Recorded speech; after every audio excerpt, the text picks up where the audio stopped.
Dalawa lang to sa mga best of the best sa Caloocan pagdating sa mga malulupit na kainan. Papaitan ni Jamie and Michelle, isama mo na yung Pride Siopaw sa Second Ave. Bagamat marami pa for sure yung hindi pa natin natitikman dito sa lungsod ng Caloocan. Pero etong dalawang to, ilista mo na. Pag nadayo ka dito, puntahan mo na sila. Solid liquid gas, kahit anong estado. Tuloy ang saya, tuloy ang gulo. Tito ng ina mo, Tito Jom ang sigurado. Food trip bossing, walang kapantay to. Okay mga pamangkin, nandito tayo sa... Nandito tayo sa Caloocan. Ay, may Paho, sa may tapat ng Pure Gold. Para balikan natin etong si Jimmy and Michelle dahil meron siyang bagong tinda na papaitan. Tapos meron na rin siyang libreng kutkutin, yung mga buto-buto. Yes. Buto ng aso. Mga buto-buto ng baka. Libre yan sa kanya, hindi unli. Libre, meaning pagka meron, pwede kang humingi ng humingi. Tapos meron din siyang papaitan. Ito yung bagong-bago na titikman natin sa halagang 85 pesos. Meron ka ng papaitan, meron ka ng rice. Tapos pagka gusto mo mag-special, papaitan, 150, pero meron siyang laman ng baka. Diba? Tapos meron pang libreng kutkutin. Hanggat meron, hanggat kaya mo, kumuha ka, no? Tapos isa lang napansin ko dito, wala akong nakakitang gumagalang aso. Hindi. Joke lang yun. Alam mo, parang di naman kayo sanay sa tito ng ina nyo di ba? Ano ba to? Di mo alam kung liliwanagan o hindi. Basta ang palatandaan nyo, tapat ng Pure Gold may Paho, Pililla Street Corner, JP Rizal. JP Rizal ng Caloocan ng may Paho hindi JP Rizal ng Makati. Di ba? Tapos nga pala, tikman natin. Bigyan natin ng honest review yung papaitan. Saka konting kurot ng kutkutin. Yung kutkutin, yan yung mga buto-buto na pampalasa ni Boss Jimmy. Pagka meron, pwede kang humingi, libre lang yan. Pero pagka wala na. Pero huwag mo na asahan na maraming laman yan, kaya nga kutkutin. Kumbaga, para kay tagpi na talaga kasi yan hihingi ka pa. Kaya medyo bawas na, no? Hindi ko malaman kung pasensya na, medyo overexposed tayo sa araw dahil tanghalin tapat ngayon hihigop kami ng mainit na papaitan. Mga pamangkin, ito yung papaitan special. So, ang difference ng papaitan special sa papaitan lang, yan. So, ang difference niya, itong papaitan sa halagang 80 o 85 may kasamang rice, wala siyang lamang baka. So, yung laman loob lang mismo. Yan. Tapos, ito namang special, ito yung may baka, yung may laman. Yan, yun o. Yun. Tapos, meron din siyang laman loob. So, 150 naman to, may kasama ng rice. Tapos, yung sabaw niyan, tignan mo naman, oh. Grabe, oh. Yun. Oh, ito naman, pag walang rice, papaitan 80. Pag may rice, 85. So, parang pumapatak na 5 piso lang yung rice mo. Yan. So, yan yung difference. So, bahala ka na kung gusto mo mag-special o gusto mo mag-regular lang. Ito na ang verdict ng tito ng ina nyo. Tikman natin yung special. Sabaw.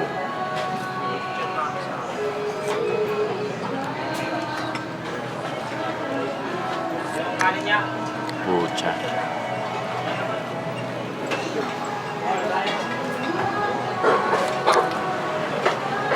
Ang pait. Siyempre, papaitan Hindi. Kasi merong ibang hindi mapait Pero papaitan ang tawag. Pucha. Ito yung gusto ko, yung may laman. Good luck nga pala sa mga may gout. May gout ka na pa? Wala pa. Wala pa. Gusto mo ba? Ayoko rin. Ito, tikman natin. Pucha. Ang lambot ng laman. Solid to. Wala na. 150 mga pamangkin yung presyo nito. Tapos sa 80 yung regular price lang. Pero May kasama ng rice na mapapasolid ka talaga. Ito, may laman, no? Yan naman yun. Lambot ng laman, pare. No? Solid.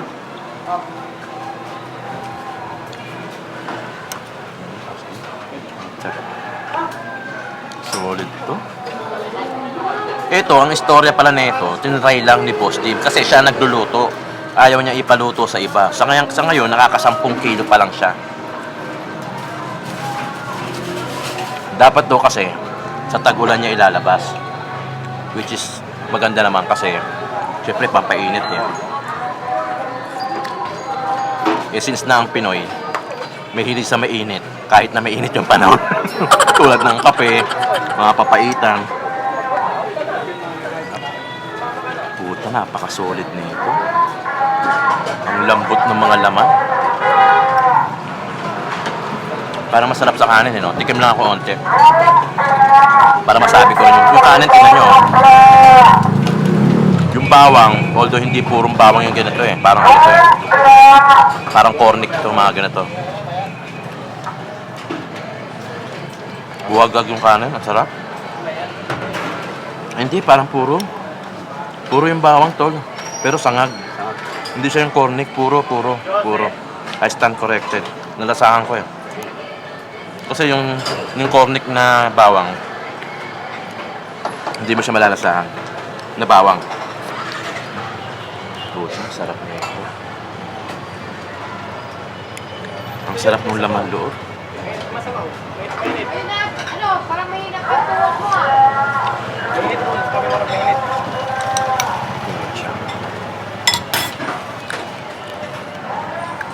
Nasasahan mo yun?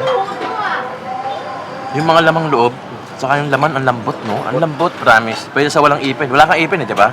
Okay naman sa'yo. Lambot, di ba? Di mo na kailangan ngatain. Malambot, promise. Alam mo, di na pinapansin yung ano, lechong kawali. Ayun pala. Hindi. May purpose pala yan. Kung bakit. Busin ko lang to. Ang sinabi ni boss, may iba daw mo order, papaitan. Sasawsaw yung lechon kawali, yung combination daw. Kaya pala nandito to. Yun ang gawin natin. Nagpakuha lang ako ng sabaw. Boss, anli sabaw ba o ano lang? Anli sabaw. Yung pala yun. Kasi pag ano, napipitin eh. Maganda kasi yung sabaw pag mainit eh. Ito dapat, tag-ulan nilalabas ni boss. Eh medyo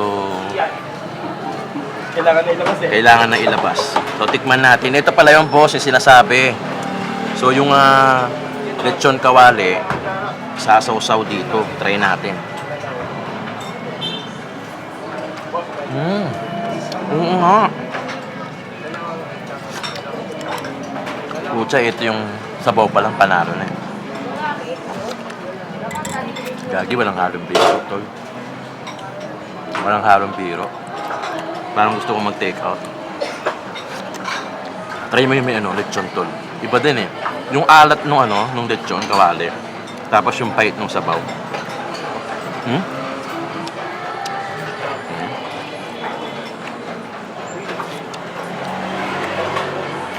May something dun sa sabaw na kung bakit ang lasa niya. Kanli sabaw din pala to Promise, meron, tol. Harap. Sarap pare.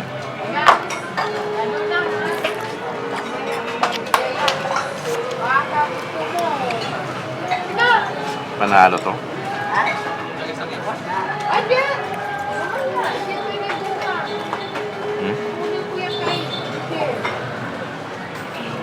Di ba to?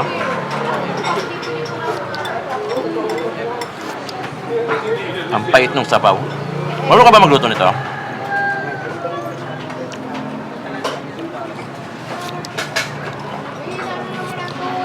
Minsan kasi nakasama ko yung tropa ko nito. Magluluto daw siya ng papaitan. So parang sinabi niya, parang 7 lamang loob ng baka. Kasama yung abdo. Yun yung parang nagpapapait, yung abdo. So pero si Boss Jim, si Boss Jimmy, ang sinabi niya, hindi niya na binibilang kung pito ba dapat. Basta ang inaano niya, mga lamang loob. Siyempre, kasama yung nagpapapait doon. Oo.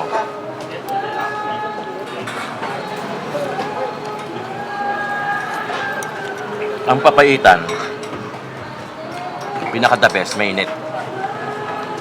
Huwag kang bibili o papayag na hindi mainit kasi nagsisibo yan eh. Saka, the best talaga siya pagka mainit. Parang relasyon, ha? Kailangan mainit ang gabi, no? Hindi, saka ano to, lalo na pagka umuulan, ito talaga yung mga hinahanap ng tao kasi ang sarap humigop ng sabaw. Parang relasyon. Masarap higupin yung sabaw. Hilig ko mag-siopaw, yung bang kahit 7-Eleven talo na, hindi ako papayag na hindi natin malaman kung saan nagtatago yung mga legendaring siopawan. Yung lasang alam mong hindi matatawaran, hindi mo pagtatawanan kasi alam mong sila lang yung sakalam. Pag yung tiyan kumalam, tukot lang sa bulsa sabay hawak sa may kwan. Doon mo mapapatunayan itong susunod na pupuntahan natin malaalamat. Ilista mo pa sa kawalan. Kahit si Shider na pulis pang Kalawakan, makakalimutan yung pangalan. Samahan mo ko, pamangkin. Alamin natin kung saan matatagpuan yung masasarap na pagkain. Hey mga pamangkin, nandito tayo sa 2nd Avenue, corner Del Mundo. Yung nasa lata. Del Mundo pala yon. Dito sa may Caloocan para tikman natin itong fried siopaw ni Tano. Tano Canteen. Huwag mong babanggitin ng mabilis ha. Tangan mo. Tano Canteen dito sa may Caloocan. Pagka medyo mahaba ang pila doon sa Binondo, yung sa Shanghai, tapos gusto mo talaga mag-fried siopaw na quality, dito ka pumunta. Kasi lalo na next year, pag pumupunta tayo doon, sobrang haba ng pila kasi lahat doon bumupunta eh, no? Sa may Tano. Ay sa sa Binondo, sa Shanghai. So mahaba yung pila doon. Pagka dito ka naman pumunta, para matikman mo naman yung fried siopaw nila. Sinlaki, baka mas malaki pa to eh, parang ganun eh. Depende depende sa trip mo. Kung gusto mong pumili ng mahaba, pwede ka naman pumunta raw, wala naman pumipigil sa'yo. Pero ito yung option natin, pagka mahaba ang pila doon, itong Tano, grabe. Ikaw nang humusga kung anong lasa ng fried siopaw ni Shanghai, saka fried siopaw ni Siopay. Buti ko na masabi na kipay. Fried siopaw ni Tano, saka ni Shanghai. Sobrang solid. Yan, ang kusinero natin, si Kuya. Siya nagluluto ng siopaw. Wala siyang puro siopaw ka lang no? Wala siyang ginagawa pagpasok, siopaw. Pagkalabas, siopaw pa rin ang niluluto niya. Baka kinakain niya, siopaw din. Merienda niya, siopaw din. Hapunan, siopaw rin. Alamin natin ang lasa ng siopaw. Marami pa silang tinda. Mayroon pa silang mga kikiam, pansit, lomi, patatim, at kung ano-ano pa. Mamaya makikita nyo sa B-roll. Pero syempre, ang pinunta natin dito yung pansit bihon. At saka yung siopaw. Saka tikman natin yung Chinese kikiam. Let's go mga pamangkin!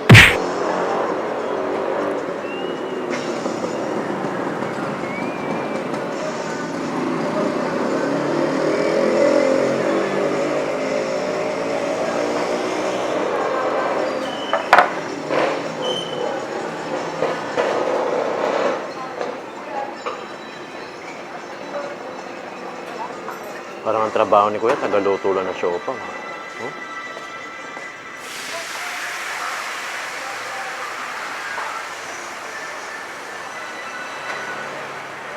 Huh? Tano, ito, yung ano nila, pansit bihon. Grabe.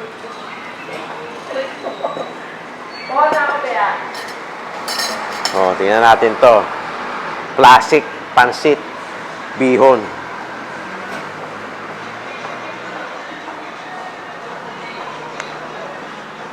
Ito parang short order nila kasi pag in-order mo, lulutuin. May ano pa may kikiam pa kikiniyan Tapos yung ang init. Yung sige, isang kikiam, hati tayo. Isang ano nila. Yung siopaw na pinagmamalaki nila na fried siopaw.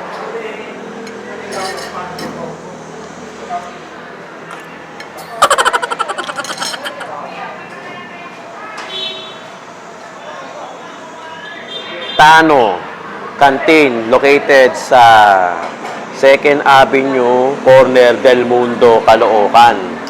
So, meron din silang soya.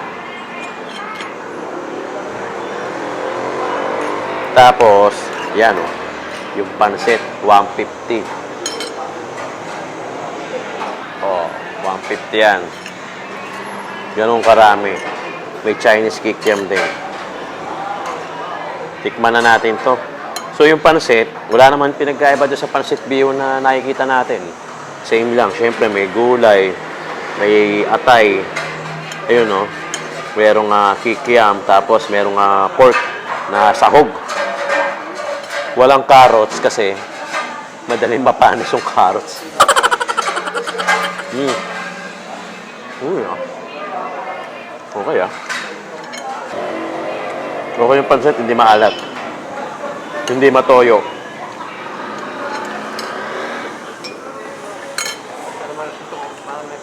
Kikiam.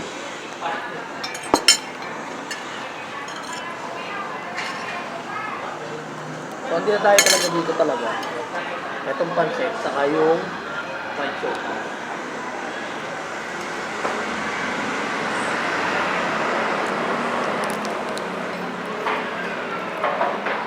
Yung no? Parang meron silang isang tao na walang ibang gagawin kundi magluto ng siopaw. Dahil sa sobrang dami, fast-moving yung siopaw.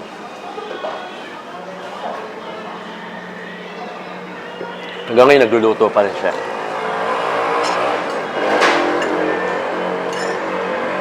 Masarap yung pansit. Although medyo common na itong pansit kasi. Kahit sino, pwedeng parang kayang gumawa ng pansit. No? Pero since Chinese cuisine yung Chinese yung may-ari. Alam niyo naman yung luto ng Chinese, di ba? Pero hindi siya kagaya ng iba na matamis. Pero malasa, no? Malasa yung pansit.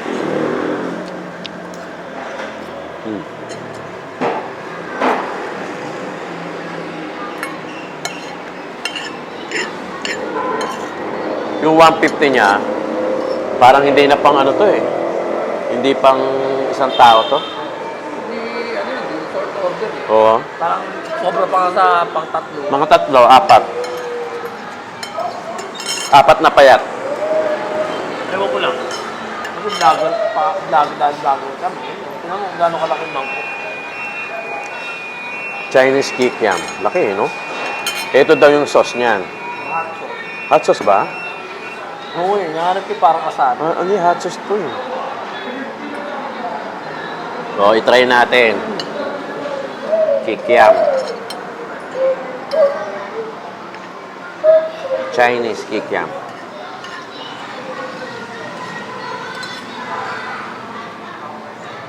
Masarap. Masarap.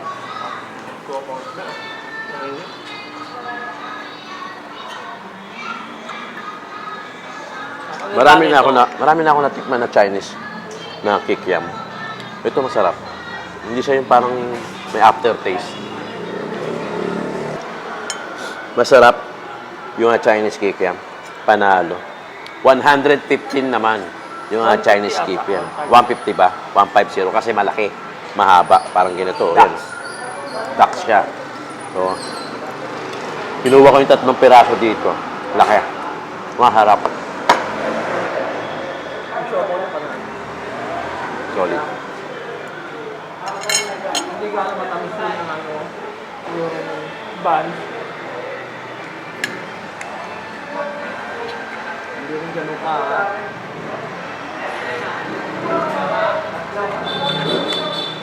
Sa alat ko pa naman, sakto. Magagaling ang dyan. Magagaling ang mga Chinese dyan sa paggawa ng siopaw. Siopaw, noodles, magaling sila dyan. Kasi talagang sa kanila galing kasi, nag-originate eh. Lalong-lalo na yung mga noodles.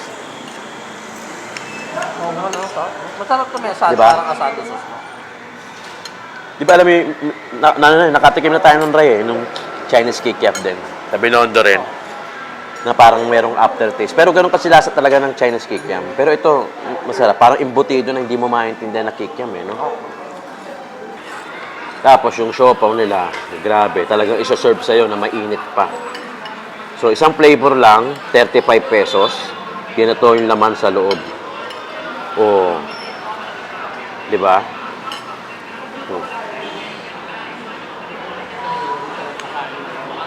Solid. Grabe, oh.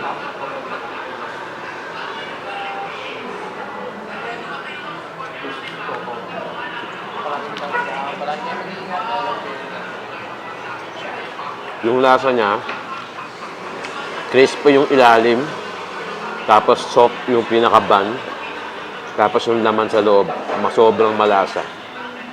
Wala talaga siyang sauce.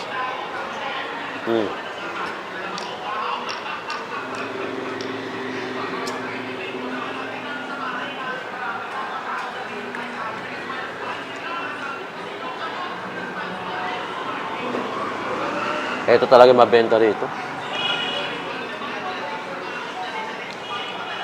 Hop. Solid. Tito Joe, Tito ng ina mo. Food vlogging ng masa, astig sa kwento. Kainan, bardagulan, walang kupas ang trip. Solid liquid gas, Tito Jom legit.